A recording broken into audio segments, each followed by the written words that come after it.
Welcome back, everybody. I didn't announce who this was when I started this broadcast, but this is James Kisnerick on WSCR Radio, live with another exhilarating broadcast of Real Steel Sports. I talk sports, and you guys listen. And now time for my favorite part of my Friday shows, and probably one of your favorites too. My Week 7 NFL 5 bold predictions. Kicking off my first bold prediction, I've already discussed this. I believe the Steelers will beat the Ravens. I know that the Ravens are considered to have an advantage because they're 3-3 and the Steelers are 4-1-4, but that doesn't really matter. When you have division rivals going head-to-head, anything can happen, and anything usually does happen. I like the Steelers in that upset.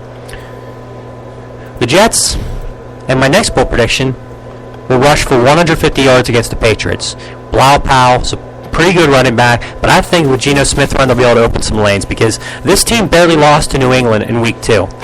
And I'm convinced that the Jets right now at home are as good a team as anybody. I know I know the Steelers came in and pretty much whipped their ass last week, but that's a different story because I think the fact is that the Steelers actually have some decent weapons on offense. Emmanuel Sanders, Antonio Brown, Marcus Wheaton, Jericho Cotchery. We have some vertical threats potentially in that passing game. However, that being said, you know, the Patriots with Kendrell Tompkins, who's a rookie, Aaron Dobson, rookie, Danny Amendola can't stay on the field. His body should be labeled fragile, handled with care. You know, I think the Jets will be able to slow the Patriots down. I think they'll be able to get a victory by running the football. Hey. My next bold prediction, and this may not be as bold as you think, but I like for San Diego to go in. I like for San Diego to go into Jacksonville and put up 40 on the Jaguars, because San Diego right now with Phillip Rivers, I mean, they just won on Monday night, and I think they're an underrated team in the AFC standings. I like the Chargers to crush the Jaguars and put up 40 in them. My next prediction is that Cleveland does not lose to Green Bay by more than 5 points. I was wrong on that one last night with Seattle and Arizona. I predicted Seattle wouldn't win by more than 4 points, and I was wrong, but I'm hoping to get this one right. I like for Cleveland to not lose by more than 4 points to Green Bay, even though it's in Green Bay, because Green Bay has no receivers really in their depth chart right now, and their running game is, almost non-existent. My final bold prediction, Eli Manning does not throw an interception on Monday night, and that's really putting it out there because he has 15 already this year in 6 games, so that's putting it out there. But then again, I don't look for the Vikings secondary to make that many splash plays, particularly when guys, Harrison Smith's a great player on that defense, but honestly, they're not going to make that many splash plays against the Giants.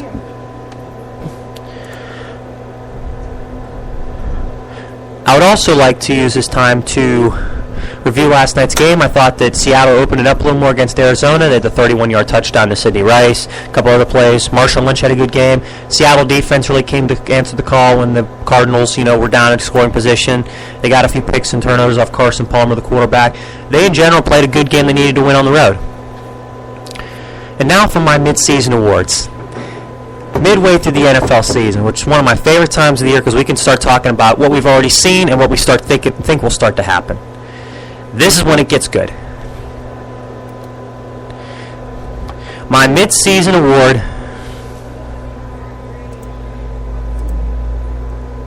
for League MVP.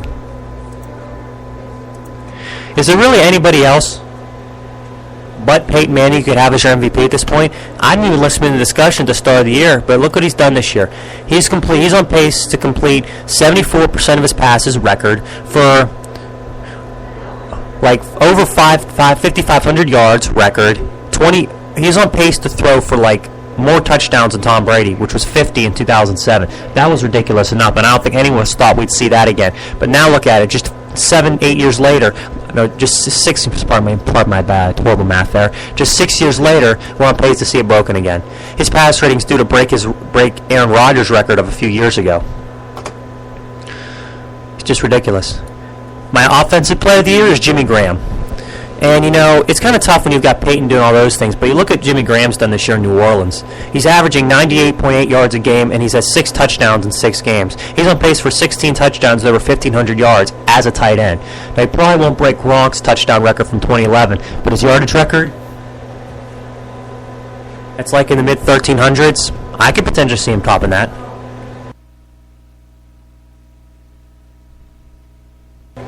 As for Defensive Player of the Year, There's a bunch of candidates you could go with. You could go with, any of the guys that have played well for Seattle, like Richard Sherman or Earl Thomas. Or you could go with guys like Geno Atkins or guys like from the Colts like Robert Mathis. But for my money, Justin Houston deserves the award because the Kansas City Chiefs have been a revival and a renaissance this year. 2 wins last year, 6 already this year, and no losses. And they're playing damn good football. Justin Houston, linebacker, is on pace for over 23 sacks. He's already got 9.5 this year. What I like about this Chiefs defense is, it really favors. It's like what the Steelers used to do: heavy pressure with the outside linebackers, plug up the middle with the big with the big nose tackle, and let the secondary do its thing. That's what the old Steeler approach was when Vic LeBeau and the Steelers were still forcing turnovers, something they haven't done in a while. But this guy's just been unbelievable this year.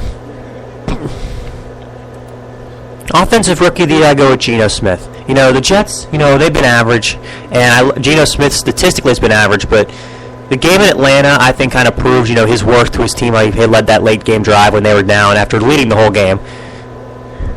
The fact that, they led the game on the drive against Tampa Bay in the start of the season, and he had a very impressive showing against the Bills in Week 3. So I think that he's had a very, very good year, and I can't really think anybody else aside from Giovanni Bernard of the Bengals to be Offensive Rookie of the Year. But the fact that Geno plays in a big market, I think is the reason why he'll get it. And I think he should because he's a quarterback. Running back, it's easy to transition for the pros. Quarterback, a lot harder. Defensive Rookie of the Year, safety Kenny Vaccaro, not even close. Because of the fact that he's had a huge impact on that Saints defense. 27 tackles and a pick. 3 pass deflections, and a sack already, 6 games into his rookie year. That's something that most NFL vets aren't even doing. Like, he's having better numbers than NFL vets, and he's only a rookie. Just goes to show how good he's been for his team.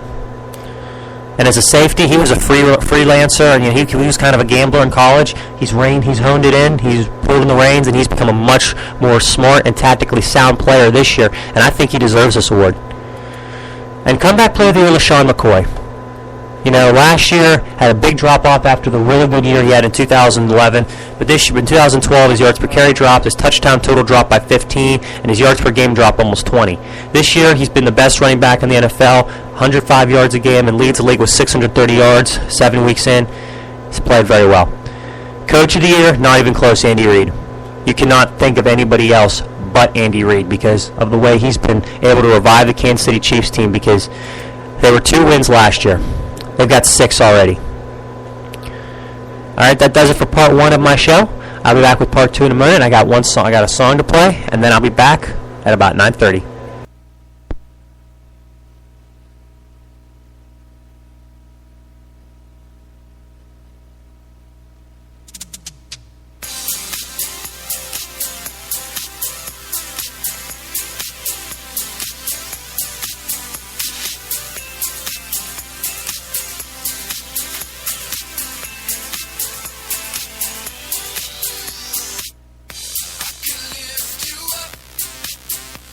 I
show you what you wanna see and take you where you wanna be.